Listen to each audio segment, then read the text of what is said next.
The letter fell from Gideon Carson's coat pocket at the worst possible moment, right at the feet of the woman he had been lying to for 3 months. Etta Holloway did not reach for it. She stood perfectly still in the amber lantern light of the Dusty Creek telegraph office, her sharp hazel eyes dropping to the folded paper on the planked floor, then rising slowly back to Gideon's face. She read him the way she read the land, with absolute precision and no room for error. "That's my name on the outside of that envelope," she said. Her voice was quiet, which was somehow worse than shouting. Gideon's jaw tightened. He bent and scooped the letter up before she could move, and the speed of it, the deliberateness of it, told her everything she needed to know before a single word was spoken. "Gideon," her voice dropped an octave, "that letter is addressed to me." "It is." He did not hand it over. The room contracted. Outside, Dusty Creek, Texas, carried on with its 1882 Saturday night noise boots on boardwalk, a piano playing something sad and off-key from the Silver Horn Saloon, a horse blowing breath into the cooling October air. Inside this office, time had stopped entirely. "You have had that letter." She was counting backward in her mind, her fingers curling at her sides, calculating, the way she always calculated everything with maddening accuracy. "You have had it since you came to work the survey." He said nothing. "That was 3 months ago." Her voice cracked on the last word just barely, and she hated it. 3 months, Gideon.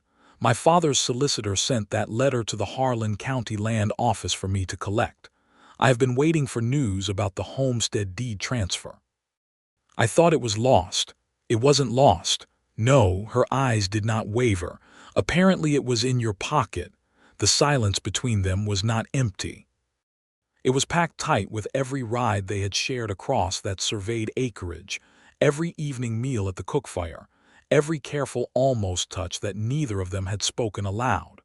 3 months of something real and unnamed, and underneath all of it, this secret pressing like a stone against his ribs. "I need you to sit down," Gideon said. "I do not need to sit down. I need you to explain to me why you intercepted correspondence that was legally addressed to me, why you have held it for 90 days, and whether everything that has happened between us has been deliberate manipulation or something far worse." The word hung in the air. Betrayal. She did not say it, but they both heard it. Gideon Carson, who had faced down a stampede of longhorn cattle at 19, who had survived 2 winters alone in the high panhandle, who had 4 brothers who considered him the most hard-headed and unbreakable man in 3 counties. Gideon Carson looked at Etta Holloway and felt something in his chest come completely undone. "Let me explain it from the beginning," he said. "All of it. Because it is not what you think, and the truth is, God help me, Etta, the truth is going to change everything between us no matter which way I tell it." She crossed her arms. She waited, and Gideon went back to the beginning. It had started, as most catastrophes did in Harlan County, with his brothers. There were 4 of them. Caleb, the eldest at 38, who ran the Carson family cattle operation with an iron will and a suspicious nature that bordered on paranoia. Thomas, 34, quiet and deep-thinking, who had married a schoolteacher in Amarillo and seen the world differently ever since. Reuben, 29, hot-tempered and fast-talking, who had a gift for finding trouble in places where trouble had no business being. And Jesse, 22, the youngest, still trying to prove something to the other 3, which made him the most dangerous of all. Gideon himself was 31. He fell in the middle of the family chronology, and he had always felt, somewhere in the middle of their collective opinion of him. Not the leader, not the cautionary tale, not the scholar, not the one still earning his place. He was simply Gideon, steady, capable, a man who could read terrain better than most men read books, which was why the Harlan County Land Commission had hired him as their senior surveyor in the summer of 1882. The survey job had brought him to the eastern edge of the county, to a stretch of prairie-cut acreage that the state of Texas was finally getting around to formally parceling out after a decade of competing claims. The Holloway parcel was one of the contested ones. James Holloway, Etta's father, had died the previous winter. Pneumonia, fast and merciless, the way the frontier collected its debts. He had left behind a homestead, 320 acres of good creek-fed land, a reputation as the finest long-range rifle shot in Harlan County, and one daughter who had inherited every bit of his stubbornness and doubled it with her own considerable intelligence. Etta Holloway was 26 years old, and she had been running that homestead alone since March.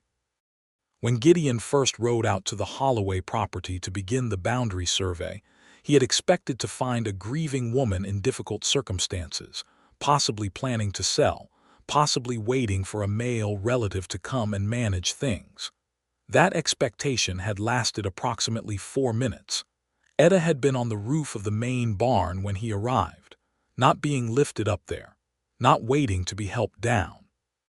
She was replacing shingles with practiced efficiency, her dark hair pinned back under a work hat, her movements confident and economical. She had looked down at the sound of his horse and assessed him with a single long look. "You are the surveyor," she said. It was not a question. "Gideon Carson," he said, "Harlan County Land Commission. I know who you are. Your reputation precedes you." She drove one more nail with clean, deliberate force before climbing down the ladder with the ease of someone who had done it 1,000 times. "My father spoke well of your work on the Denton parcel 2 years ago. He said you were honest, which in this county is more valuable than accurate. I try to be both." "Good." She pulled off her work gloves and shook his hand with a grip that was firm and direct. "Then we will get along fine. I need this survey completed correctly, Mr. Carson, because there is a competing claim being filed by Harlan Brock on my eastern boundary, and I intend to contest it with precise evidence." Harlan Brock. Even the name made Gideon's jaw tighten involuntarily. Brock was the largest landowner in the county, a man who had spent 15 years absorbing neighboring properties through a combination of legal pressure, financial manipulation, and the occasional application of fear.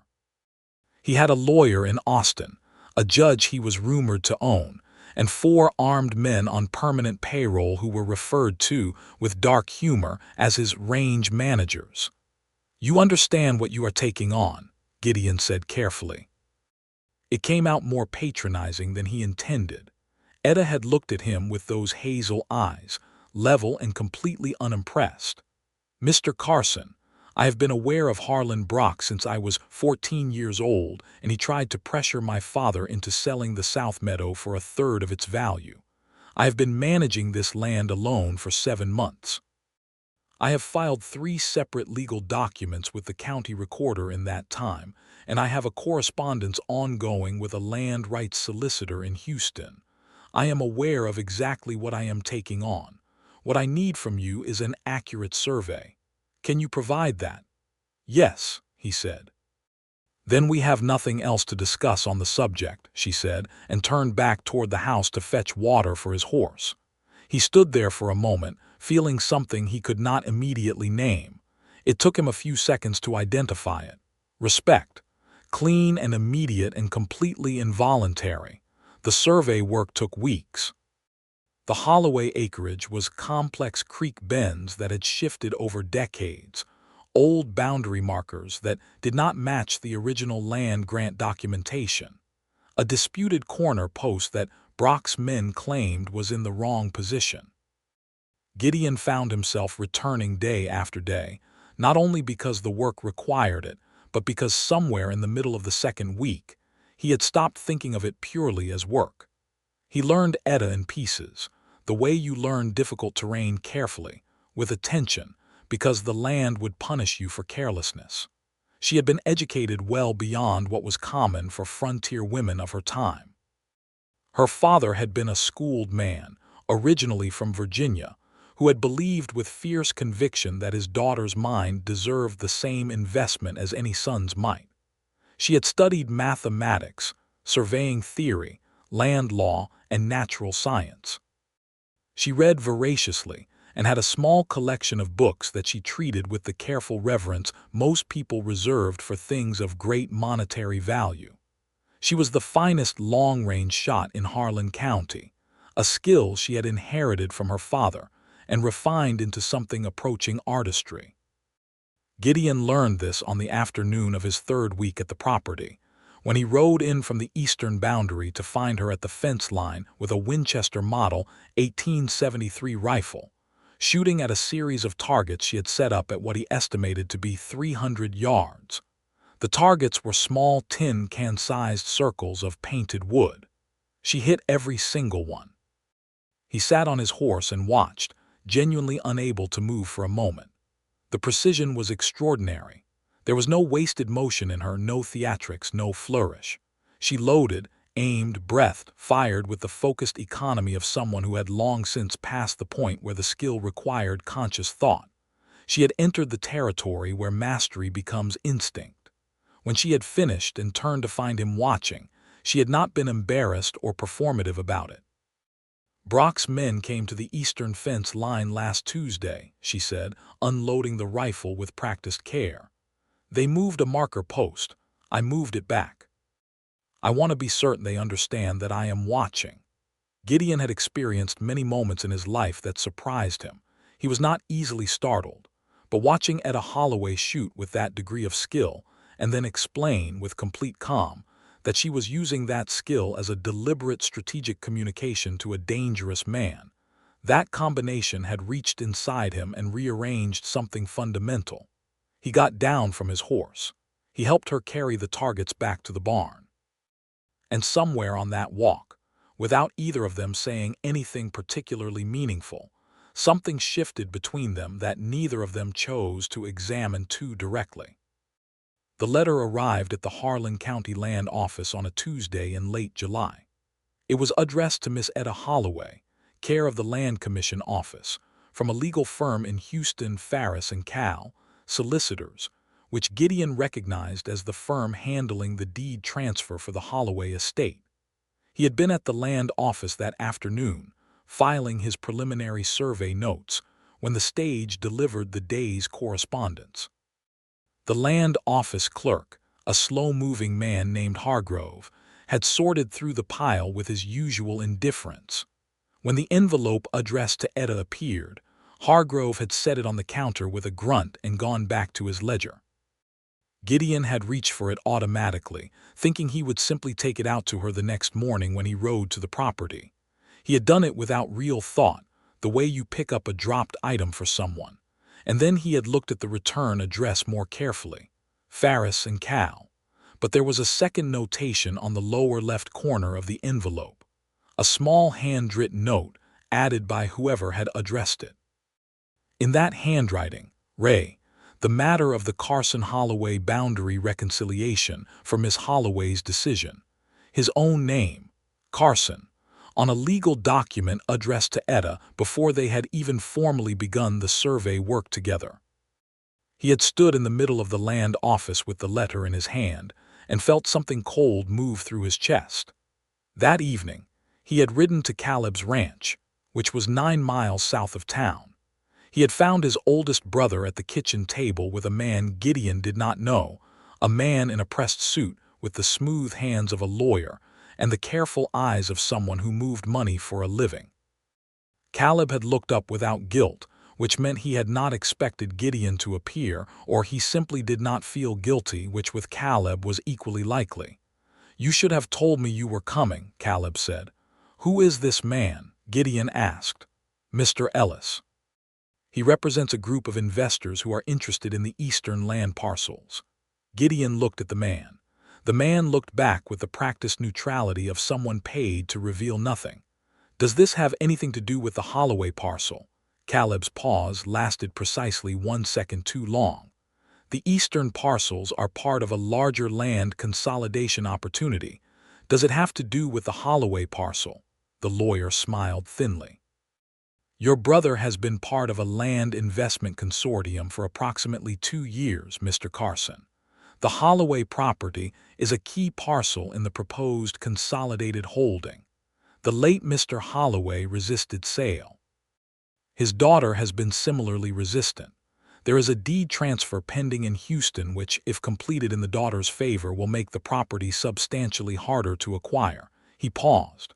However, if the deed transfer were delayed, and if the competing claim by Mr. Brock were allowed to proceed to arbitration, there are legal mechanisms that could stop, Gideon said. The lawyer stopped. Caleb, Gideon kept his voice level with effort. You are part of Brock's consortium. Caleb's jaw set. I am part of a legal investment. Brock has been trying to take that woman's land. Her father died fighting to keep it. And you are working with the man responsible for the competing claim. He felt something very cold and very clear settle in his mind. You sent me to do that survey. You are the best surveyor in the county. You sent me to that property knowing I would find the boundary marks had been tampered with, knowing I would document it.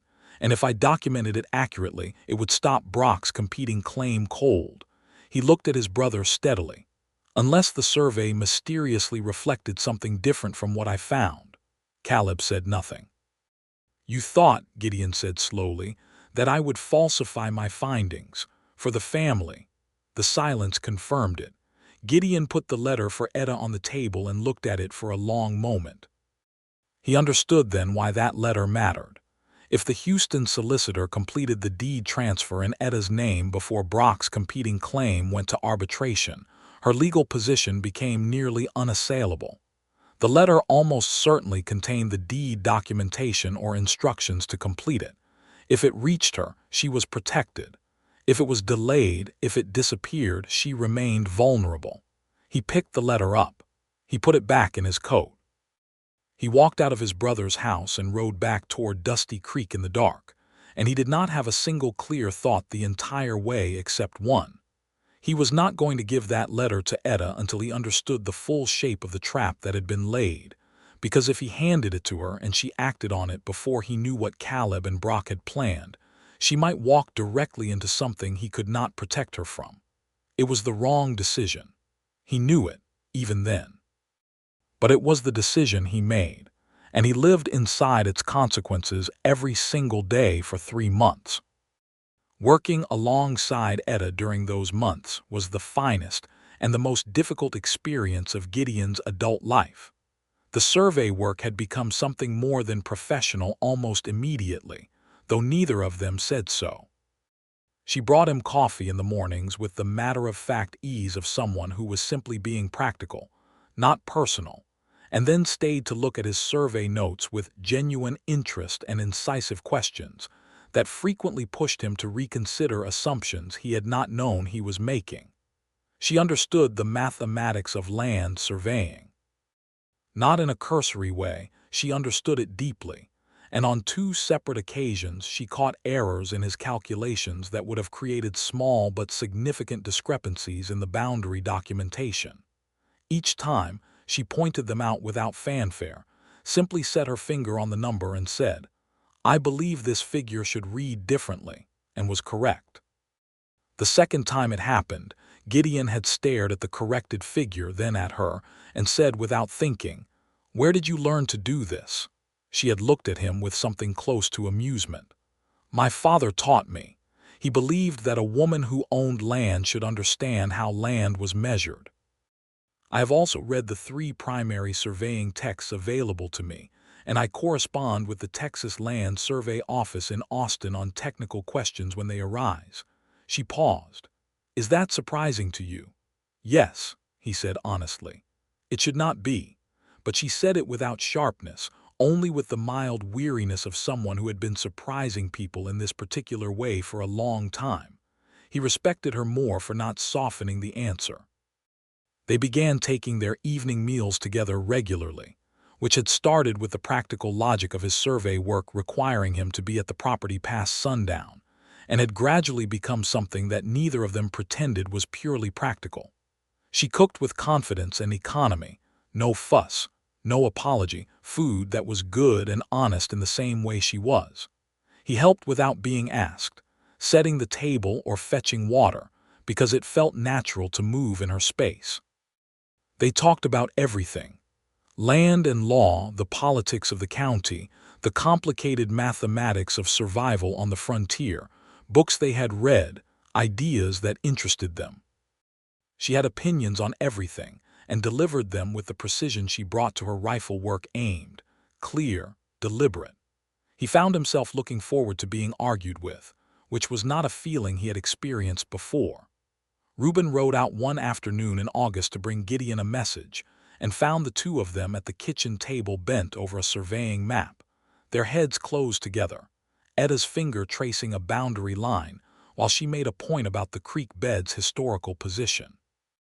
Reuben had stood in the doorway for a long moment, reading the scene with the same sharp instincts that made him dangerous and occasionally useful, and then he had looked at Gideon with an expression that contained equal parts concern and something that looked uncomfortably like pity. Later, at the edge of the property, Reuben had said quietly, "Brother, you understand what Caleb is expecting from you." "I understand exactly what Caleb is expecting," Gideon said, "and I have not done it. The survey report is due at the Land Commission in 6 weeks. I know when it is due. If you file an accurate report, I am going to file an accurate report." Reuben had looked at him for a long moment with something more complicated than Gideon had expected from him. Reuben, who ran hot and acted fast, was being careful, which meant he understood the stakes were serious. "Caleb will not take that well," Reuben said finally. "No," Gideon agreed, "he will not. And the letter, the one you have been carrying around for 2 months, Gideon had looked away toward the creek. "Gideon," Reuben's voice dropped, "that is her letter. If you keep holding it, I am trying to understand what they will do when they realize the survey is going to go against them. I need to know the shape of it before I put her directly in the path of whatever Brock and Caleb are planning to do next." Reuben was quiet for a moment. Then, "That is either the most noble thing I have ever heard you say, or it is the most convenient rationalization. I cannot tell which." Gideon had not answered because he was no longer entirely sure himself. The survey was completed in September, and it was unambiguous. Gideon had documented every boundary marker, every creek position, every historical reference point with meticulous care. The eastern boundary that Brock's men had claimed was in dispute sat firmly, indisputably, within the original Holloway land grant. 3 of the moved marker posts were photographed and measured with a surveying instrument alongside the original 1871 Land Commission records. The documentation was ironclad. He filed it at the Land Commission on a Friday morning. By Friday afternoon, Caleb had ridden into Dusty Creek. The confrontation happened at the Silver Horn Saloon, which Gideon thought was appropriately theatrical. Caleb arrived with Thomas and Jesse in tow, 2 witnesses, and a signal that this was a family matter, the kind the Carson brothers handled as a unit, which was the way Caleb preferred to express authority. "You filed the survey," Caleb said. "Yes. You understand what you have done." "I have done my job accurately, yes." Thomas, who was always the thinking one, said quietly from the side, "Caleb, perhaps this is not—" "Stay out of this, Thomas."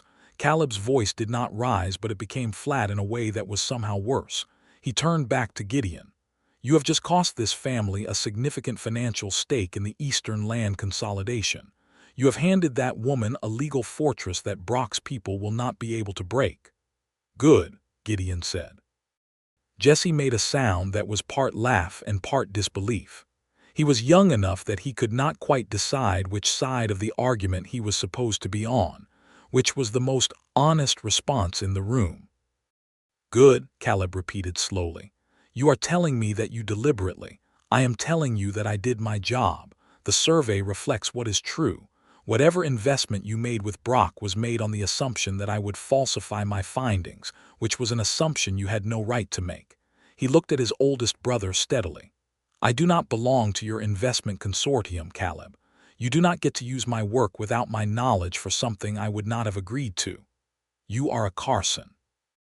I am a surveyor employed by the County Land Commission, and I am a man who has a private conscience, which has nothing to do with our last name." Caleb stared at him for a long moment with the kind of controlled fury that was more frightening than open anger because it had no release valve. Then he said, very quietly, "There is still the matter of Brock's legal team. The competing claim will go to arbitration. A deed transfer that has not been completed is still a vulnerability. And that was when Gideon understood that he had been protecting Etta from the wrong direction. The survey was done. The boundaries were documented. But the deed transfer, the letter still in his pocket, that was the piece Brock's people intended to attack next. He walked out of the Silver Horn, got on his horse, and rode straight back to the Holloway property. She had not been there. He had waited for an hour and then ridden into town, and he had found her at the telegraph office. And the letter had fallen from his pocket. And here they were. "The letter is from the Houston solicitor," he said. He was still standing in the middle of the telegraph office, and Etta had not moved, and the space between them was full of things that needed to be said. "It contains the final deed transfer documentation for the homestead, which has been in processing since your father's death. If you sign and return it, the property is legally and completely in your name, with all the protections that entails under Texas property law. I know what a deed transfer is, Gideon. I know you do." He held the letter out to her. "I should have given this to you 3 months ago. I did not give it to you immediately because I was trying to understand the shape of what Brock and my brother were planning, and I thought, I told myself, that I was protecting you by holding it until I knew how to move." He paused. "I was wrong. I was wrong to hold it. The reason I told myself was real, but it was not sufficient, and I have been living with that knowledge every day since July." She took the letter from him. Her fingers were steady. Everything about her was steady, and it was one of the things he most admired and most feared in her, because a woman that self-possessed would not easily forgive what he had just told her. She broke the wax seal with controlled precision and read the letter's contents. He watched her eyes move across the page, taking in the legal language with the quick fluency of someone who dealt regularly with formal documents. She read it twice. Then she folded it and held it at her side. "Your brother is Caleb Carson," she said. "Yes. He is part of Brock's land consortium. Yes. You were sent to survey my property as part of a plan that assumed you would falsify the findings in their favor. They assumed it. I did not agree to it. But you knew about it." Her voice was very careful now. "When did you learn about the consortium?" "The night I found the letter. I rode to Caleb's ranch and found him meeting with their lawyer."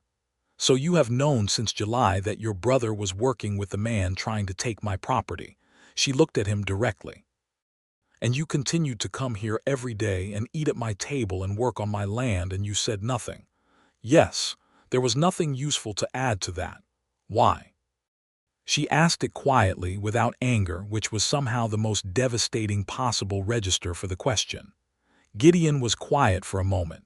He had given her the practical answer, the caution, the calculation, the attempt to understand the threat before exposing her to it. All of that was true, but it was not the whole truth, and she deserved the whole truth. "Because if I told you in July, you would have had the information and the full force of your own very considerable capabilities, and you would have acted immediately and correctly, and you would not have needed me for another day on that property." He looked at her. "And I was not ready for that. I did not want to stop being here. I did not want to stop having a reason to ride out to this place every morning." He paused. "That is the part that is not justifiable. I have been selfish alongside being cautious, and I cannot separate the two in a way that flatters me." Etta looked at him for a long time. The lantern threw warm light across her face, and he could see exactly where the anger was sitting in her, tight along her jaw, careful in her eyes, alongside something else that was harder to name. "You falsified nothing," she said finally. "No, the survey is accurate, to the inch, and your brother knows it. Yes, and they will move to the deed transfer as their next point of attack. Brock's lawyers will try to delay the arbitration, and while it is delayed, they will claim that the deed transfer itself is procedurally flawed. It is a long play, but it can work if you do not have the documentation properly filed. I need to get to the telegraph office tonight and wire the Houston solicitor." "I know. That is why I came looking for you." She looked at him again with that measuring expression that he had come to know so well. "You came to find me because you were finally ready to give me something you should have given me 3 months ago," she said. Yes. And you came tonight specifically because Caleb confirmed that the deed transfer was their next target. Yes. So even this honesty has a practical component. He did not flinch away from it.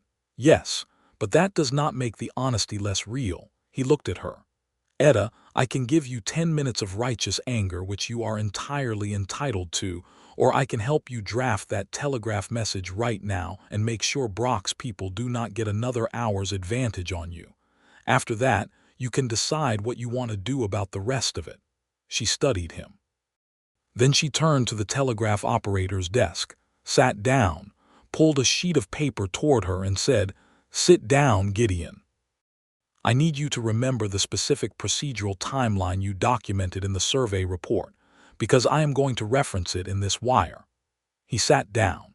They worked together for 30 minutes in the golden lantern light, Etta drafting a precise and legally pointed telegraph message to her Houston solicitor, Gideon supplying dates and measurements and survey reference numbers from memory.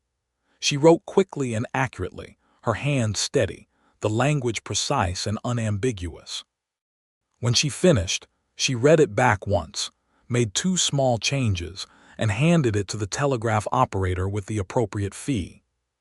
When the operator had sent the message and confirmed receipt, Etta stood up, put on her coat, and walked to the door. She stopped with her hand on the frame. She did not turn around. "I am not going to forgive you tonight, Gideon," she said. "What you did was wrong, and the fact that part of your reason was feeling something for me does not make it less wrong. It might even make it more wrong." "I know," he said, "but I want you to understand something." She was quiet for a moment.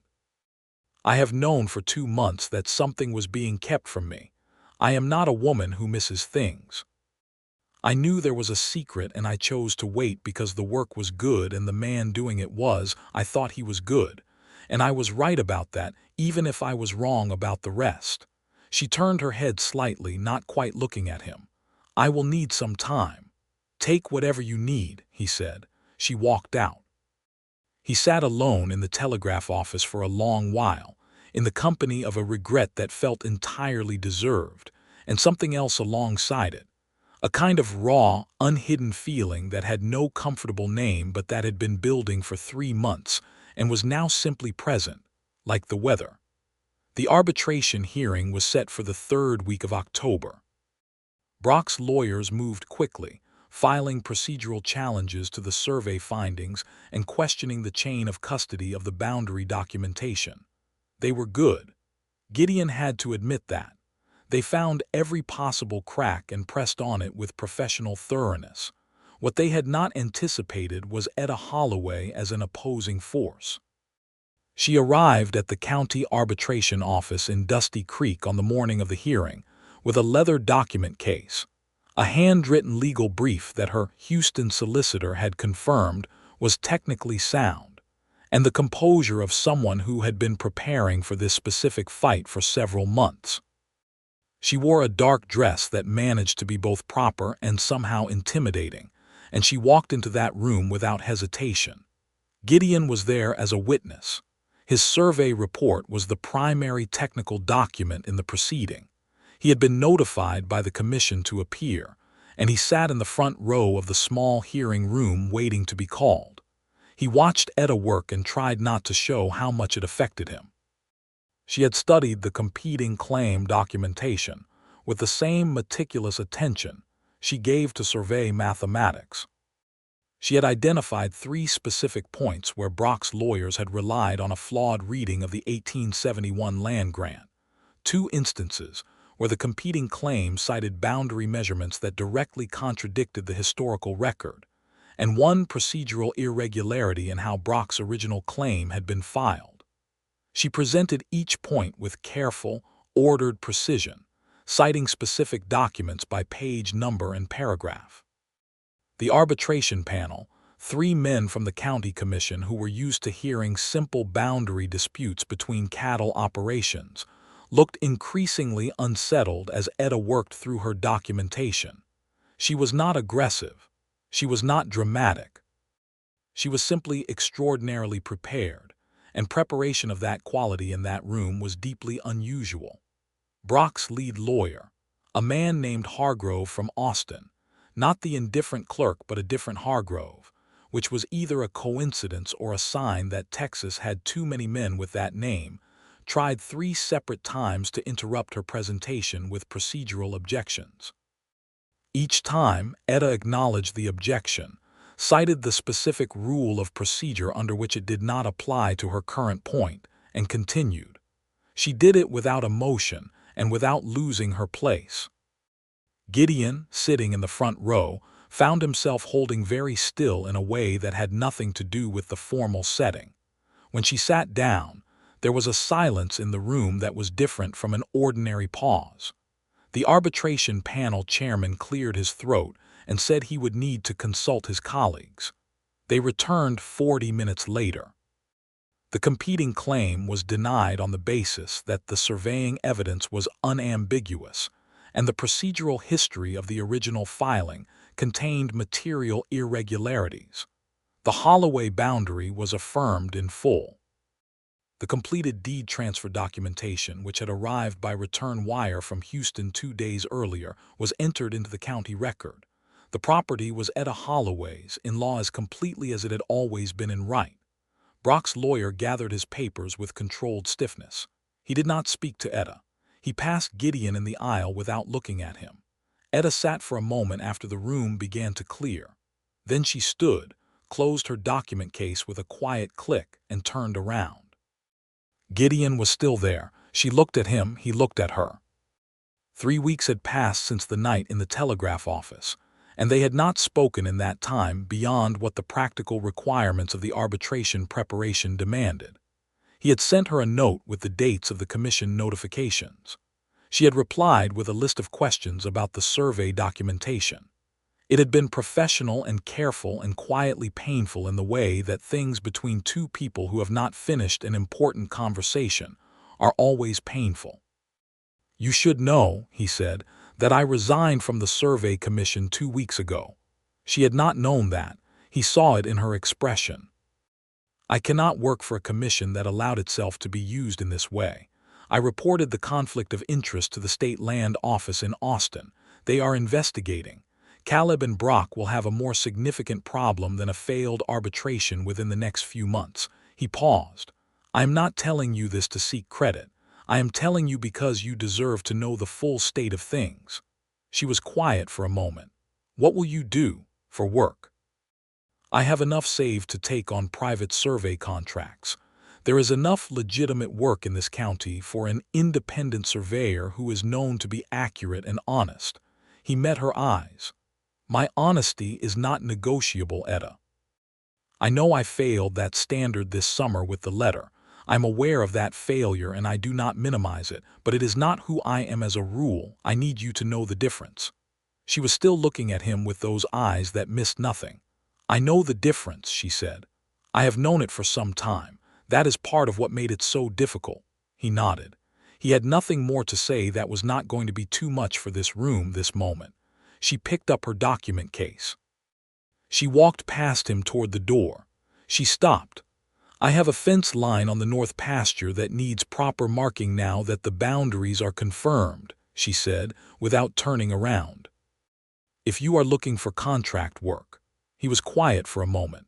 "I can ride out tomorrow morning," he said.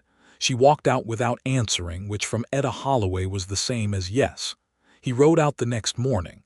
She was at the barn when he arrived, saddling her own horse with the efficient ease that characterized everything she did physically. She did not make a production of his arrival. "North pasture is 2 miles east of the creek," she said. "I will show you the marker locations I need formally set." They rode out together in the cool October morning, the land golden and wide under a sky so clear it made the distance seem infinite. He matched his pace to hers without discussion. Their horses moved well together, which felt like a small and entirely symbolic comfort. She showed him the fence line, the corners that needed formal survey markers, the places where the ground had shifted over a decade, and the original posts no longer reflected the legal boundary. He took notes and measurements. She pointed out things he would have found on his own but found faster because of her. They worked in an easy rhythm that was familiar and also different, now quieter, more careful, both of them aware of the conversation that was sitting just underneath the work. By midday, they stopped at the creek to let the horses drink. She sat on a flat rock with a canteen and a piece of bread from her coat pocket, and he sat nearby, and for a while neither of them spoke. Then she said, "I read the letter when I got home that night. The whole thing. Yes, the deed documentation and the cover note from the solicitor." She paused. "He mentioned that there had been a delay in delivery. He apologized for it. He did not know why the letter had been held. He will know eventually when the Austin investigation concludes." "Yes." She was quiet. "The letter also contained a note from my father, written before he died. He had asked the solicitor to include it with the deed documentation." She looked at the water moving over the creek stones. "I had not known there was a note. I had not expected one. He was not a man who wrote personal letters easily." Gideon said nothing. He waited. "He wrote that the land was mine and always would be, that he was sorry he could not see it secured himself." She paused. "He also wrote that he hoped I would not be so determined to manage everything alone that I failed to recognize when someone was worth trusting." She glanced at Gideon briefly.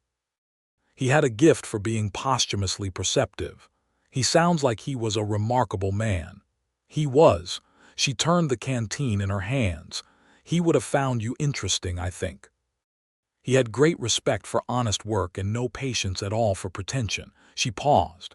"He would also have had some pointed things to say about men who keep important correspondence in their coat pockets. He would have been right to say them." She looked at him then fully, directly, with the same clear attention she brought to everything. "You are going to tell me something difficult right now," he said. He could see it in the quality of her stillness. "I am going to tell you something true," she said. "Which is that I have been angry at you for 3 weeks, and that anger is real and it is not finished. But I have also been sitting with the other thing, which is that you are the first man I have met in my life who has not found my knowledge or my capabilities threatening or uncomfortable. Every other man in this county either ignores that I have them or resents it. You." She stopped, started again. "The afternoon you watched me shoot, and your first instinct was not to find some way to assert superiority but simply to be impressed, to show genuine respect. I noticed that, Gideon. I noticed it immediately." He said nothing, because anything he said would be insufficient. "And then every day at the survey notes, when I found the corrections and you did not dismiss them or try to explain why you had been right all along, you simply corrected the figures and said thank you." She shook her head slightly. "I have not met a man who did that before, not in my adult life." "Your knowledge is better than mine in several areas," he said. "That is simply accurate. Why would I dismiss an accurate thing?" She looked at him with something that was not quite a smile but was close to one. "You would be surprised how many men find a reason to. Then they are fools." She was quiet for a moment. "I am not ready to forgive everything," she said. "But I am telling you that I understand the shape of it.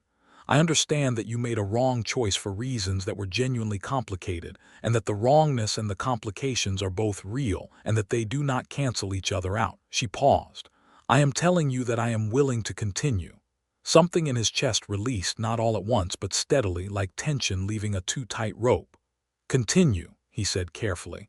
"In what sense?" She raised her eyebrows. "I thought that was obvious." "I would prefer not to assume." She actually smiled at that.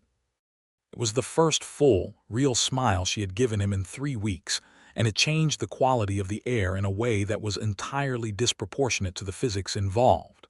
"In the sense that I would like to know what we become when there are no secrets between us," she said. "In the sense that I think we are considerably more interesting than the version of this where one of us is keeping something in a coat pocket." He looked at her for a moment. "I do not have anything in my coat pocket at present." "I know. I checked when you hung it on the fence post." He laughed.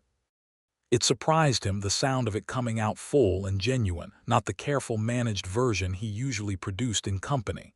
She looked pleased with herself in the way that people who have made a good joke look pleased, and then her expression softened into something warmer. "Come and have dinner tonight," she said. "We can talk properly, not about the case or the survey or your brothers, just talk." "Yes," he said immediately. "I would very much like that." They talked properly that evening, and every evening after that for the next 2 weeks. The shift from cautious proximity to something openly acknowledged was not dramatic in the way that frontier stories sometimes are. No grand declaration in the town square, no cinematic moment at the top of a rise with the sunset behind them, though the sunsets on that property were in fact spectacular, and neither of them failed to notice. It was quieter than that. It was the accumulated weight of honest conversation and shared work, and the gradual disappearance of the careful distance they had both been maintaining. He told her about growing up with 4 brothers, which she listened to with the focused attention she gave to complicated problems, asking precise questions about family dynamics that made him realize she was filing the information away in the same organized mental architecture she used for everything else. She told him about her childhood on the homestead, about her father's teaching, about the years of building the kind of competence that the frontier demanded without the usual infrastructure of family or community support that most people relied on. She was not bitter about any of it. She was matter of fact. This was the world she lived in. These were the conditions. This was how she had responded to them. He found her practicality more deeply romantic than any more conventional form of openness would have been, which was perhaps something particular about him, or perhaps simply the natural response to a person who showed themselves to you completely without performance or apology. One evening he arrived to find her at the main house table with her father's old surveying equipment spread across the surface, a transit, a chain, a level, and a set of field notes in faded handwriting. She was cross-referencing them with a current county map. "What are you doing?" he asked. "My father surveyed the South Meadow himself in 1868 before the county commission got involved," she said. "I want to understand how his measurements compare to the current record. There is a small discrepancy I found in the deed documentation that bothers me." He sat down and looked at the old field notes. The handwriting was steady and careful. The measurements were in the older notation system, pre-standardization. He reached for the transit and began checking the conversion. They worked on it together for 2 hours. He showed her the conversion formulas she was missing. She caught 2 places where his interpretation of the old notation was slightly off. Together they resolved the discrepancy. It was a minor shift in a corner marker, not significant legally but satisfying to understand. When they finished, she looked at the neatly reconciled numbers and said, "My father would have liked this, working it out properly." "He did good work in 1868, Gideon said. "His measurements held up for 14 years. She looked at the field notes with an expression that was quiet and a little tender. "He was thorough," she said. "He believed in getting things right." She was quiet for a moment. "I miss him very much." He reached across the table and put his hand over hers.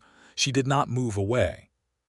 She turned her hand over and held his, and they sat there in the lamplight with the old survey notes between them, and it was one of the most complete moments Gideon had ever lived inside. He did not say anything. Some things were better not translated into words. She seemed to understand that, because she also stayed quiet, and they sat together for a while longer than was necessary before she began carefully folding the field notes away. Thomas came to see him in early November. Gideon's youngest but one brother arrived at the rented room above the hardware store in Dusty Creek that Gideon had taken after resigning from the commission, and knocked with the specific 3-knock rhythm all the Carson brothers used when they wanted to signal it was them and not trouble. Thomas sat in the room's single chair and held his hat in his hands and looked the way he always looked when he had been thinking carefully about something difficult, composed on the surface, but with a certain weight in his eyes. "Caleb is furious," he said. "I expect he is. The Austin investigation has formally opened. Brock's people are very quiet, which means their lawyers have told them to be." Thomas paused. "Jesse sided with you. I thought you should know. He came to me last week and said he had never believed Caleb should have involved the family in this and that you were right to file what you found. Tell Jesse I appreciate that. Reuben is," Thomas considered, Reuben is being Reuben. He does not disagree with what you did, but he is managing his own complicated relationship with the family consequences. That sounds right. And Thomas looked at his hat. I have told Caleb that I will not be part of anything that involves using our name or our connections to interfere with a private individual's property rights again. He did not receive that well. He paused. I suspect my wife's influence is showing. Your wife is a wise woman. She is considerably wiser than I deserve. Thomas looked up. I hear you have been spending a significant amount of time at the Holloway property. I have contract work there, Gideon said. Thomas's expression contained an enormous amount of carefully contained humor. Contract work, he said. Yes, I am certain that is the complete and exclusive nature of it. Gideon looked at his brother for a moment. She is, Thomas. She is the most capable, most honest, most genuinely intelligent person I have encountered in my life. She is also the most difficult because she is never wrong in any way that can be dismissed, and being wrong around her is a costly experience. He paused. I am not certain I deserve her. Almost certainly not, Thomas said cheerfully. But then the question of deserving people is generally irrelevant to whether you actually love them, which appears to be the more operative question here. Gideon did not answer that immediately. Yes, he said finally, I believe it is. Thomas nodded slowly. Then I would suggest you tell her. She knows. You have told her, not in so many words. Thomas pressed his hands against his knees and rose from the chair. Gideon. This woman outshot every marksman in Harlan County at her father's memorial competition, won an arbitration hearing against Brock's Austin lawyer, and has been running a 300-acre homestead alone for nearly a year. She is not a woman who appreciates implication. She is a woman who appreciates direct and honest communication. He looked at his brother with the mild exasperation that Thomas reserved for situations where the answer was obvious to everyone except the person most directly involved. Tell her. He left. Gideon sat in the room for a while afterward. Then he put on his coat, both pockets empty, deliberately, and went to find her. He found her at the South Meadow fence, replacing a post that had rotted at the base. She had the old post pulled and the new one positioned, and she was tamping the earth around it with a wooden tamping bar, working in the blue-gray late afternoon light with her coat on, and her hat pulled down against the November wind that had come up from the north. He got off his horse and walked toward her, and she looked up and acknowledged him with a nod, and then went back to tamping the post. He stood nearby for a moment. I could help with that, he said. I have it, she said, which was true. He waited until she had the post set to her satisfaction, testing it with both hands before straightening. Then he said, I would like to tell you something if you are willing to hear it. She turned to look at him with the post still in her hands. Go ahead. I love you. He said it plainly in the same register he used for accurate survey figures, because with her the only meaningful delivery was honest. I have loved you for some time. I'm not going to complicate that statement with qualifications or conditions. I wanted you to know it clearly. She looked at him for a moment. I know, she said. He blinked. You know. I have known for approximately 6 weeks. She leaned the tamping bar against the new post. I have been waiting for you to say it because I thought it would be better if you said it first. Given the history, she paused. Also because I wanted to see if you were going to keep implying it indefinitely, in which case I was going to have to be the one to say it, and I find direct emotional declarations somewhat less comfortable than you might expect from how I present in other areas of confidence. He stared at her. I love you also, she said, in case that was unclear. The wind moved through the South Meadow grass. His horse shifted its weight behind him. The late November sky was going orange and amber toward the west. He closed the distance between them.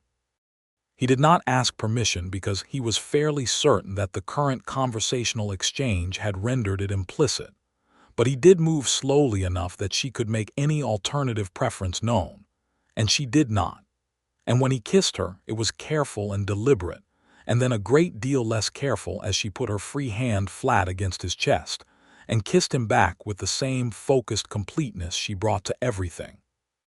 She pulled back after a moment and looked at him with an expression he had not seen before, something softer and more open than her usual composed attention. "You are going to be extraordinarily difficult to be in a relationship with," she said. "You have already demonstrated a capacity for misguided protectiveness." "Yes," he agreed, "and you are going to be difficult because you are almost always right and you know it." "That is accurate. We may argue considerably." Almost certainly, she did not look troubled by this. "I think we argue well. We did it all through September and I found it entirely productive." "So did I," he admitted. She picked up the tamping bar. "Help me with the next post," she said. "And then come in for dinner and stay for a while. There is no reason to ride back to town in the dark anymore." He picked up the spare post and followed her down the fence line, and the feeling in his chest was something that had no better word for it than simply home. The investigation out of Austin took until spring to conclude. Harlan Brock was formally charged with filing fraudulent competing claims on 3 separate properties over the previous 5 years. His attorney's license was recommended for review.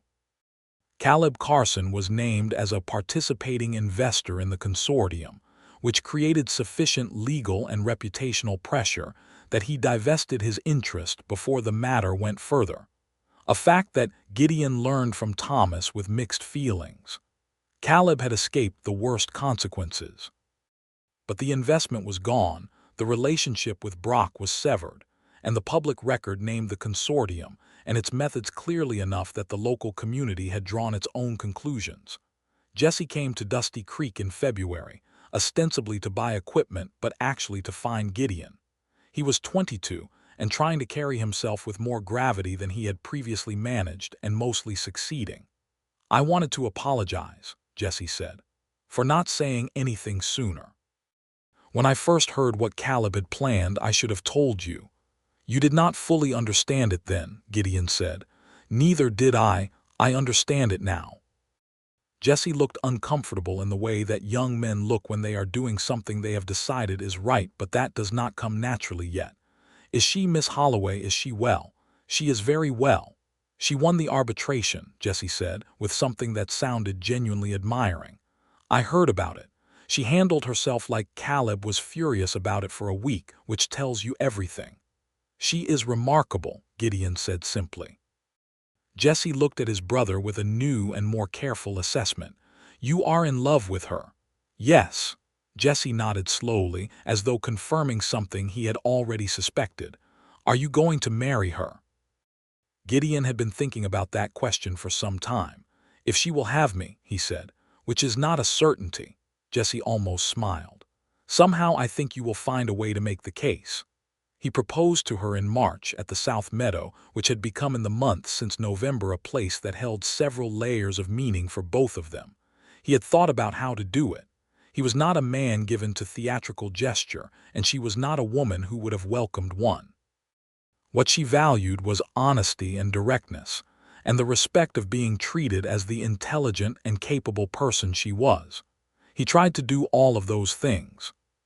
He told her that he wanted to share his life with her, that he intended, if she agreed, to build something with her that was founded on the same principles that had made everything between them real, complete honesty, mutual respect, the kind of partnership where two people made each other more capable than they were separately. He told her that he was aware of his failures in the past months, and that he understood they had not fully dissolved simply because things between them had resolved. He told her that he had never before wanted a future with any specific person, and that the wanting, when it arrived, had been so definitive that it had surprised him into absolute clarity. She listened to all of it with her hands in her coat pockets and her eyes on him. When he finished, she was quiet for a moment. "You are asking," she said, "not in the old way where the asking is a formality because women are expected to agree. I am asking because I want to know your answer. My answer might be no. I know that. I am asking anyway." She looked at the South Meadow, at the creek, at the sky. She looked back at him. "Yes," she said. He exhaled.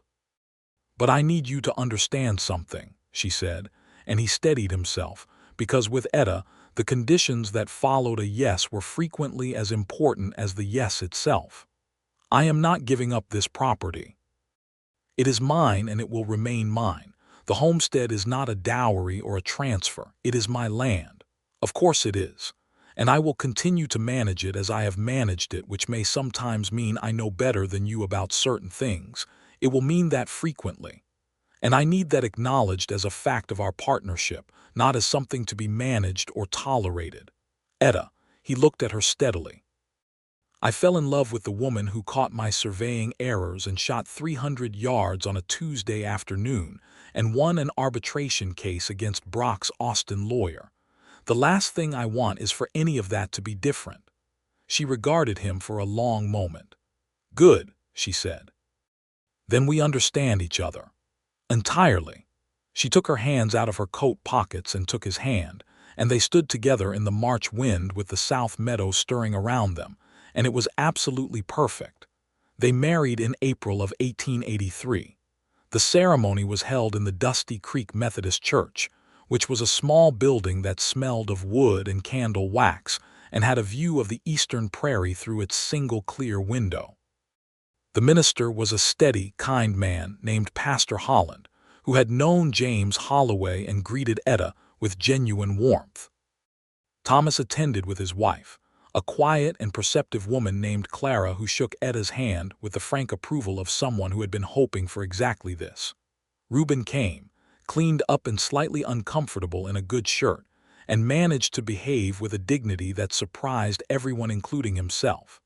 Jesse came and could not quite keep the grin off his face the entire service, which was the most honest emotional response in the room. Caleb did not come. Gideon had sent him a formal notification, not an invitation with any warmth behind it, because the warmth was not presently available. What had been between him and Caleb was damaged in ways that were not repaired by a spring ceremony and an investigation outcome. It might repair over years. It might not. Gideon had made his peace with the uncertainty of it, which was its own kind of resolution. Etta had no surviving family to witness the ceremony, but she had two neighboring homestead women she trusted and respected, who sat in the front pew on her side, and watched with the particular expression of women who are genuinely glad for one of their own. She wore a dress she had made herself deep blue, simply cut, fitted precisely to her without any of the fussy excess that fashion sometimes demanded and practicality always argued against. She carried a small bunch of wildflowers from the south meadow. She walked down the aisle without being escorted, which raised one or two eyebrows and which she had decided on with the same clear logic she applied to everything. She had not needed to be led to this moment by anyone, and she saw no reason to perform otherwise. Gideon watched her walk toward him and thought that he had never in his life felt so completely and permanently certain of anything. The vows were the traditional ones. When he said them, they were true, and when she said them back, she said them with the same directness she brought to everything important, looking at him without flinching, meaning every word in the precise sense it was given. When Pastor Holland declared them married, Reuben whooped from the pew in a way that startled the minister but made everyone else laugh, including Etta, whose laugh was rarer than most things and therefore considerably more valuable. The first year of their marriage was the best year of Gideon's life. They lived at the homestead, which became theirs in every organic sense, even though the legal title remained hers and always would. He built onto the main house through the summer, a proper parlor addition with shelving for her books, a covered workspace near the barn where he could conduct survey work between contracts. She accepted his additions with the practical satisfaction of someone whose life had required the management of limited space for years. He took private survey contracts across the county, building the independent reputation that the resignation from the commission had cleared space for. His name, already known for accuracy, became known also for integrity, which in Harlan County in 1883 was worth considerably more than it had been a year before, given the public fallout of the Brock investigation. She continued to develop the homestead with the systematic intelligence she had always applied to it, expanding the South Meadows fence line, improving the irrigation arrangement along the creek, raising cattle on a modest scale that was growing with careful management. When she had an idea, she presented it to him as an equal presenting to an equal, not asking for approval but sharing thinking, inviting his perspective. He gave his perspective honestly, including when he disagreed, and she argued back when she had reason to, and they usually arrived at something better than either of them had started with. In the evenings they read, sometimes separately and sometimes aloud to each other. She had strong opinions about literature and delivered them with the same precision she brought to everything. He learned to love having his opinions challenged and to be genuinely interested in the outcome of the challenge, which was one of the quieter things she taught him without intending to teach it. They were also extraordinarily well matched in the more private dimensions of marriage, which Gideon had thought about very little in abstract terms before experiencing it with her, and now thought about with great specificity and no embarrassment, because the intimacy between them had the quality of everything else between them: honest, direct, mutual, and conducted with equal enthusiasm on both sides. In the late autumn of 1883, she told him, with characteristic calm precision, that she was expecting a child. She said it over the breakfast table on a Tuesday morning, watching his face with careful attention. He sat very still for a moment. Then he put his coffee cup down and looked at her and felt something move through him that had no precedent in his previous emotional vocabulary. Are you well?" he managed. "I am perfectly well," she said. "It is early. I have been to see the doctor in Abilene and everything is as it should be." She watched him. "You are being very quiet." "I am," he stopped. He tried again. "I am the kind of happy that does not have a word for it." She smiled at that, the full, real smile that remained one of the most valuable things in his life. "Good," she said. "I am also the kind of happy that does not have a word for it." She picked up her coffee. "I intend to continue managing the property at full capacity through the spring.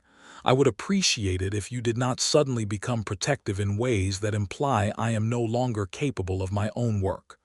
I will try hard," she said, "because I will be watching." He reached across the table and took her hand. She held it. Their son was born in June of 1884, a vigorous and loud child with Gideon's build, and Gideon was fairly certain Etta's relentless determination, expressed at this stage primarily through an absolute insistence on being fed on his own schedule rather than anyone else's. They named him James for her father. Gideon held James Carson on the evening of his birth while Etta slept, and sat with the child in the lamplight of the parlor she had let him build, surrounded by her books and the quiet sounds of the South Texas night, and felt the full weight of what his life had become. He thought about the letter. He thought about the night in the telegraph office, the way it had felt to see his name in her eyes and know himself fully known in his failing. He thought about the 3 months he had carried that secret, and all the things that had grown in the space of it, the wrong and the real tangled together, neither canceling the other. He thought about Etta shooting 300 yards on a Tuesday afternoon with perfect calm, and catching his mathematical errors without making him feel small, and walking down the church aisle without anyone's arm under hers, and arguing with Brock's Austin lawyer with the quiet, devastating precision of someone who had been preparing for that fight their entire life. He thought about his father's letter, their fathers, his and his brothers, the one that had come years ago when they were boys, the one that said something about the Carson men that Gideon had never been entirely able to fit to himself until now. Their father had written, "The strength of a man is not what he carries.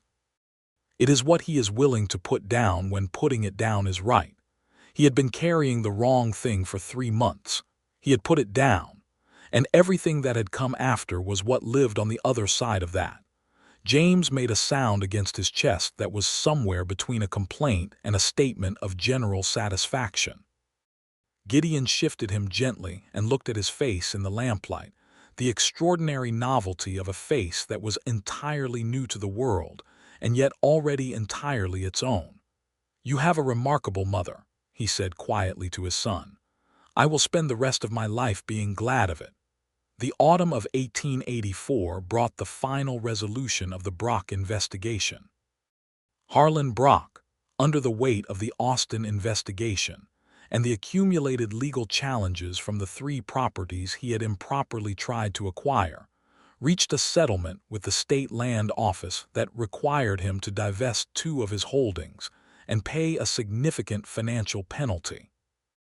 It was not the complete accounting that justice might theoretically have demanded, but it was the most thorough accountability Harlan County had seen from a man of Brock's power, and it broke the structure of influence he had spent 15 years building. His attorney's license was suspended for 18 months. His relationship with certain county officials who had benefited from the arrangement became the subject of public knowledge, which had its own corrective effect on their subsequent behavior. Caleb Carson's involvement had been documented but not prosecuted, largely because Caleb had divested before the formal charges, and because his financial exposure had been real punishment enough. He came to see Gideon that fall, unannounced, arriving at the homestead on a gray October afternoon. Etta opened the door and looked at Caleb Carson for the first time. He looked back at her with the careful expression of a man who knew he was standing on someone else's ground in every meaningful sense. "I am here to see my brother," he said. "He is in the East Field," she said. "I will send for him." She showed Caleb to the parlor and gave him coffee without warmth or hostility, simply with the precise adequacy of someone who was being correct rather than welcoming. When Gideon came in from the field, she excused herself to another part of the house and left them to it, which was exactly the right thing to do. The conversation between Gideon and Caleb lasted an hour and a half. It was not easy, and it was not a full reconciliation. Caleb apologized in the way that proud men apologize, honestly but incompletely, acknowledging the external facts of what had happened without fully sitting in the internal ones. Gideon accepted what was offered and held the rest at a careful distance. They did not become what they had been before, but they became something that could function, which was perhaps the best available outcome. When Caleb left, Etta came back to the parlor. "How do you feel?" she asked. "Like a man who has come to terms with the fact that some things cannot be fully repaired," he said, "which is different from being unreconciled to it." She sat beside him on the settle and put her hand over his. "Your father taught all of you something about what a family should be," she said. "He was right. Caleb acted wrongly, but the thing underneath, the impulse toward family, that is not nothing." He looked at her. "Your father would have said the same thing," she added, "about forgiveness, about proportion. Your father," he said, "never met my brothers. No. But he met men like them, and he understood that the distance between the worst of a person and the whole of them is usually larger than it appears in the worst moment." She paused. "He also said that holding a grudge was simply a way of carrying someone else's weight for them, which did not strike him as worth the trouble." Gideon sat with that for a moment. "He was a wise man," he said. "He was," she agreed. "James has his forehead, I think, and his stubbornness, certainly. All babies are stubborn. Ours is specifically, categorically stubborn," she said with the warmth of someone who is delighted by the very thing they are complaining about. "He refused to sleep anywhere except the position he chose for 6 consecutive nights last week. I tried moving him. He was unimpressed. He is a Carson." She looked at him with raised eyebrows. "He is also a Holloway," he added. "Better," she said. He laughed. She leaned against his shoulder, and outside the autumn was doing its slow and beautiful work on the South Texas land, and little James was asleep in the next room with all the decisive stubbornness of a child who had already decided what he thought of the world. By the spring of 1886, the Holloway homestead, which was still the Holloway homestead, because Etta had decided that her father's name deserved to remain on the land he had fought to keep, and Gideon had agreed with complete conviction, was a genuinely productive operation. They had expanded the cattle herd carefully. They had put in a proper vegetable garden along the south side of the house that Etta managed with the same systematic intelligence she brought to everything, and which produced enough surplus that they sold the excess at the Dusty Creek Market on Saturdays. The survey contracts kept Gideon employed and respected, and he had trained 2 young men from the county as assistants, which created a small operation that was more than one man's work. Jesse came to work on the homestead for a season that spring, having decided that he wanted to learn cattle management properly rather than continuing to drift between uncertain opportunities. He was 26 by then and had grown into himself in ways that the younger Jesse had only been gesturing at. He was good with cattle, better than he had known, and he and Etta reached a mutual respect that was warm and functional. She respected his practical intelligence. He was honestly and somewhat awed by every dimension of her competence, which she tolerated with the mild amusement of someone long accustomed to that response. Reuben passed through in May on his way to somewhere else, as Reuben always was, but stayed 3 weeks because Etta's cooking, and the company were too good to leave quickly. He helped Gideon with the barn extension they were adding and was genuinely useful, and on his last evening he sat at the kitchen table after dinner with little James on his knee, making the child laugh with an elaborately silly expression, and Gideon watched his brother and his son, and thought that family was a more complicated and more forgiving thing than it appeared from inside any particular moment of it. Thomas and Clara came for a visit in June. Clara and Etta took to each other with the quiet intensity of 2 intelligent women who do not meet their equals frequently and recognize one when they do. By the end of the visit, they had begun a correspondence that would last years. Thomas and Gideon sat on the porch in the evenings and talked about the things brothers talk about when they are past the complications and into the simpler country of simply being glad the other one exists. "You are happy," Thomas said one evening. It was an observation, not a question. "Yes," Gideon said, genuinely, completely, unreservedly happy. "Yes." Thomas was quiet for a moment. "I am glad," he said. "I was not certain for a few years that you would find it.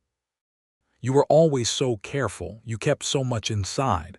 I still do sometimes." "Less," Thomas said. "She has done something to the inside of you, Gideon. It shows." Gideon looked out at the south pasture in the evening light, at the fence line he had helped her mark, at the land that had been fought for and held, at the place where their son had begun to take his first careful steps across the yard. "She has," he said. "I am grateful for it every day." In August of 1886, Etta told him over breakfast, again on a Tuesday morning, she seemed to favor Tuesdays for significant information, that they were expecting another child. She watched his face with the same careful attention she always brought to his reactions. He looked at her. "James is going to be very difficult about sharing the attention," he said. She laughed. "Yes," she agreed. "He absolutely is." She watched him. "You are happy." "I am the same kind of happy as the last time," he said. "The kind without a word." She reached across the table and took his hand. Outside, James was in the yard with the dog, engaged in some enterprise that involved considerable volume and enthusiasm and the apparent rearrangement of a pile of sticks. The October light. It was October again. The season of resolution fell through the window onto the kitchen table and Etta's hand in his, and the coffee going warm between them. He thought about a letter that had fallen from a coat pocket 2 years ago in a lantern-lit telegraph office, about a woman who had looked at it on the floor and then looked at him with those clear, precise, absolutely honest eyes. He thought about what had happened between that moment and this one. He thought about secrets and what became possible when you finally put them down. The second child, a boy they named Robert after Etta's father's oldest friend, and a man who had taught James Holloway the basics of frontier life when he first came west, was born in March of 1887. He was quieter than James and more observant, watching the world from his earliest weeks with a focused attention that Etta recognized immediately as familiar. "He has your eyes," Gideon told her. He has your patience, she said. James never had it. James is 5. There is still time. There is optimism, she said, and then there is James. They both looked at James, who was at that moment attempting to convince the family dog to participate in a project of unclear but apparently urgent intention. Fair point, Gideon said. The years that followed were full. They were full of work and weather, and the particular texture of frontier life in the last years of the old Texas. Before the railroads changed everything again, before the fences closed off the open range completely, when it was still possible to ride across miles of grassland and feel the specific quality of space that had defined the country for a century. Gideon and Etta rode that land together regularly, knowing every corner of it, marking its changes with the attention of people who understood that land was not static but living. James grew into a boy who was energetic and decisive, and who had, it became increasingly clear, inherited both his mother's intelligence and his father's stubbornness in roughly equal proportions, which created a personality of considerable power and occasional inconvenience. Robert grew into a thoughtful, observant child who read everything available to him and asked questions with the precision of someone trained for it, which he was, because Etta had begun teaching him with the same systematic thoroughness her father had used with her. Gideon watched his sons and thought about what his father had written to Caleb years ago, about the strength of what a man carried and what he put down. He taught his sons both things, in his way the carrying, because the frontier demanded it, and the putting down, because life demanded it more. Etta taught her sons to read surveying equipment before they were 10. She taught them to shoot with the same patient precision she had learned from her own father, and she told them while she did it about James Holloway and the land he had kept and the reasons it mattered. She taught them mathematics and land law and practical science. She taught them by example what a capable person looked like, which was the most effective teaching of all. Jesse eventually settled in the county, took on a small cattle operation of his own, and married a widow named Frances who had 2 children of her own, and a directness about her that those who knew Jesse well recognized as the only kind of woman who could hold his attention permanently. They became a regular presence at the Holloway homestead, and the sound of children across the South Meadow on summer evenings became one of the background sounds of both their lives. Thomas and Clara remained in Amarillo but visited each year, their own family growing, the correspondence between the women continuing with the regularity of something that had become genuinely important to both of them. Reuben never exactly settled, but he circled back reliably, arriving with gifts and stories and the undiminished energy of a man who experienced the world at full speed, and was always welcomed at the Holloway kitchen table with the warmth due to someone who had, in his way and at his moment, been honest with the person who mattered most. Caleb remained at a careful distance that was not hostility, but was not the closeness of before. He did not involve himself in Gideon's life in any way that overstepped, and Gideon did not pursue a warmth that was not organically present. It was the honest version of the relationship that remained, which was better than a performed version of more. They were brothers. They would always be that. The rest of it had found its natural level. On an evening in September of 1890, Gideon came in from a survey contract to find Etta at the parlor table with a lamp and a letter. He saw the letter and felt, involuntarily, a small spike of something that it took him a fraction of a second to identify as the residue of the old regret: the coat pocket, the telegraph office, the 3 months of wrong choices for complicated reasons. But she looked up at him when he came in with the expression she wore when she had something she wanted to share, which was different from her other expressions, in a way that he had learned completely over 7 years. "It is from the Texas Land Survey Office," she said, "in Austin." He hung his coat on the hook. He came to sit across from her. "They are proposing a new survey training program," she said, "for the eastern districts. They want qualified practitioners to review and approve the curriculum before it is established." She looked at him. "They have asked me." He looked at her. "The correspondence came through your name," she said. "They found me through the Holloway survey documentation in the Harlan County record. Your original survey. They noted the precision of the boundary reconciliation and traced the property owner as a person with demonstrable surveying knowledge." She paused. "They did not know I was a woman until I responded. And they confirmed the invitation regardless." She set the letter down with a small, satisfied air, which suggests that Austin is slightly more enlightened than Dusty Creek in at least one particular. "What will you do?" She looked at the letter. "I am going to correspond with them. I may travel to Austin in the spring to meet with them directly." She glanced at him. "James and Robert are old enough to manage here for a few days with you." "James will burn something," he said. "James will attempt to burn something," she said. "Robert will prevent it." She said it with the certainty of someone who had assessed the situation thoroughly. He looked at her. Etta Holloway Carson, 34 years old, landowner, mother, surveyor, the finest long-range shot in Harlan County, the woman who had stood in a lamplit telegraph office with his worst secret at her feet and made him tell her the truth of himself, the woman his father's letter had not predicted but whose existence had proven everything the letter meant. "Do you know," he said, "that I am still not entirely accustomed to you?" She raised her eyebrows slightly. "In what sense?" "In the sense that you continue to surprise me. 7 years and you continue to be more than I expect, in ways I cannot anticipate." He looked at her steadily. "I do not think that will change." "It will not," she said, without modesty and without performance. "I intend to remain surprising for the foreseeable future." He leaned across the table and kissed her, which she received with warmth and then pulled back from with a look at the kitchen doorway, beyond which James could be heard returning from the barn at full volume.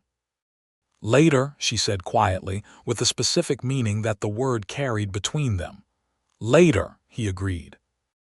James came in at speed, reported 3 things simultaneously, including the status of the livestock, the unfairness of Robert being allowed to stay up later than him last Thursday, and the existence of what he believed was a hawk's nest in the upper pasture oak, all of which Etta addressed with the orderly dispatch of long practice. Robert came in behind his brother with the measured pace of a child who had decided that running was generally unnecessary, sat at the table, and opened the book he was currently reading with the air of someone returning to an important conversation. Gideon looked at his family in the lamplight of the parlor that he had built onto the house that was hers, on the land that was hers, on the property where everything between them had been made and remade into what it now was. He thought about a letter that had once been a secret.